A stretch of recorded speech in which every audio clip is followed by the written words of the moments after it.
بسم اللہ الرحمن الرحیم۔ السلام علیکم دوستو، کیا حال ہیں؟ سب خیریت سے ہیں؟ ہمارا سلسلہ چل رہا تھا اس میں غیر متمکن کی اقسام کا، تو اس میں سے آج تیسری قسم اسم موصول کا بیان ہے۔ پہلے چند امثلہ دیکھیں۔ میں نے نوجوان کو دیکھا، موبائل پر بات کر رہا تھا۔ اب یہ دو جملے ہو گئے۔ میں نے نوجوان کو دیکھا، یہ ایک جملہ ہوا۔ موبائل پر بات کر رہا تھا، یہ دوسرا جملہ ہوا۔ ان دونوں کے بیچ میں کوئی لفظ آنا چاہیے جو ہمارے محاورے کے مطابق ہو اور ان دونوں جملوں کو آپس میں جوڑے۔ وہ لفظ کیا ہو سکتا ہے؟ ہم یہاں لگاتے ہیں میں نے نوجوان کو دیکھا جو کہ موبائل پر بات کر رہا تھا۔ اب دیکھیں، جو کہ لگانے سے یہ دونوں جملے آپس میں جڑ گئے۔ دوسری مثال دیکھیں، وہ شاگرد آیا، گزشتہ کل غائب تھا۔ اس میں بھی دو جملوں کے بیچ میں کوئی لفظ آنا چاہیے، تو وہ کیا لگائیں گے ہم؟ وہ شاگرد آیا جو کہ گزشتہ دن غائب تھا۔ ایسے ہی آپ ان امثلہ کو مؤنث کی بنا لیں کہ میں نے ایک خاتون کو دیکھا، موبائل پر بات کر رہی تھی۔ اس میں بھی کیا لگے گا بیچ میں؟ جو کہ۔ اور وہ شاگردہ آئی، گزشتہ دن غائب تھی، یعنی جو کہ گزشتہ دن غائب تھی۔ اور اگر آپ جمع والی مثالیں بنائیں تو وہ لوگ آ گئے، ایمان لائے۔ اس میں آئے گا جو کہ ایمان لائے۔ یا یہ وہ شاگردات ہیں کامیاب ہو گئیں، یعنی جو کہ کامیاب ہو گئیں۔ تو ان چند ایک امثلہ سے آپ حضرات کو اندازہ ہو گیا ہوگا کہ ہمارے پاس کچھ الفاظ ایسے ہوتے ہیں جو دو جملوں کو آپس میں جوڑ دیتے ہیں۔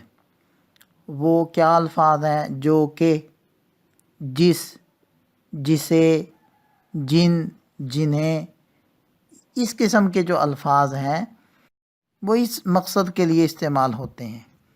پہلی مثال میں مزید آپ غور کریں، میں نے نوجوان کو دیکھا جو کہ موبائل پر بات کر رہا تھا۔ تو جو کہ نے دونوں جملوں کو آپس میں جوڑ دیا، لیکن جو کہ اس لفظ کا مفہوم اکیلے ہمیں سمجھ میں نہیں آ رہا، اس کا مفہوم غیر واضح ہے، یا اس کو یوں کہہ لیں کہ یہ مبہم کلمہ ہے، مبہم لفظ ہے۔ اور بعد والا جو جملہ ہے، یعنی موبائل پر بات کر رہا تھا، یہ جملہ اس جو کہ لفظ کی پوری وضاحت کر رہا ہے۔ اس سے ہمیں یہ بات بھی سمجھ میں آ گئی کہ یہ مبہم الفاظ جتنے بھی ہیں، ان کے بعد ایک جملہ ہوگا جو ان مبہم الفاظ کی وضاحت کرے گا۔ ان کے بارے میں مزید کچھ باتیں وہ آگے جا کر لیتے ہیں۔ پہلے ہم ان کا نام رکھتے ہیں۔ ان مبہم الفاظ کو کیا کہتے ہیں؟ تو ان مبہم الفاظ کا نام علم النحو والے اسماء موصولہ رکھتے ہیں، اور ان کے بعد والا جو جملہ ان کی وضاحت کرتا ہے، اس جملے کو صلۃ الموصول کہتے ہیں، یعنی موصول کا صلہ۔ اردو میں استعمال ہونے والے اسماء موصولہ تو چند ایک ہیں جو میں نے عرض کر دیے۔ عربی میں جو اسماء موصولہ استعمال ہوتے ہیں وہ بنیادی طور پر دو قسم کے ہیں۔ پہلی قسم تو وہ ہے جن کو اسماء موصولہ مختصہ نام رکھ دیتے ہیں، یعنی وہ الفاظ جو صرف اسم موصول ہی کے معنی کے لیے استعمال ہوتے ہیں۔ اور بعض الفاظ ایسے ہیں جو اسم موصول کے معنی کے ساتھ خاص نہیں ہیں بلکہ دیگر معنی کے لیے بھی آتے ہیں۔ تو ہم پہلے لے لیتے ہیں اسماء مختصہ کو۔ ان کو ہم ایسے تقسیم کریں گے کہ وہ مذکر کے لیے ہوں گے یا مؤنث کے لیے ہوں گے، اور اگر مذکر کے لیے ہوں تو واحد کے لیے ہوں گے یا تثنیہ کے لیے یا جمع کے لیے۔ تو واحد مذکر کے لیے ہوگا الذی، اور تثنیہ کے لیے اللذانی یا اللذینی، اور جمع مذکر کے لیے ہوگا اللذین، اور مؤنث کے آئیں گے واحد مؤنث کے لیے اللتی، تثنیہ مؤنث کے لیے اللتانی یا اللتینی، اور جمع مؤنث کے لیے ہوگا اللاتی یا اللائی۔ اچھا، یہاں میں ایک اور بات کا اضافہ کر دوں کہ ہے تو یہ اس میں غیر متمکن کی اقسام، یعنی وہ اسما جو اعراب کو جگہ نہیں دیتے، یعنی مبنی کی طرح ان کے اوپر اعراب بدلتے نہیں ہیں، جیسے کہ اس سے پہلے والی قسم اسم اشارہ بھی اسی میں سے تھی۔ تو یہ بات ذہن میں رہنی چاہیے کہ اسم اشارہ اور اسم موصول، ان کے لیے جو الفاظ استعمال ہوتے ہیں اکثر الفاظ وہ مبنی ہی ہوتے ہیں، البتہ چند ایک الفاظ ان میں سے وہ مورب ہوتے ہیں، یعنی ان کی حالتیں بدلتی ہیں۔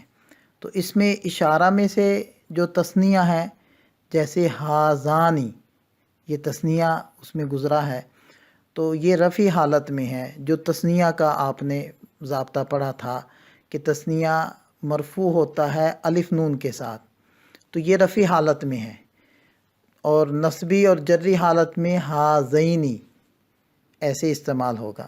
بالکل اسی طرح اس میں موصول میں سے بھی جو تثنیہ کے الفاظ ہیں، یعنی مذکر میں اللذانی اور مؤنث میں اللتانی، یہ دونوں تو ہیں رفع حالت میں، اور اگر یہ الفاظ نصبی یا جری حالت میں ہوں گے تو اللذینی اور اللتینی اس طریقے سے استعمال ہوں گے۔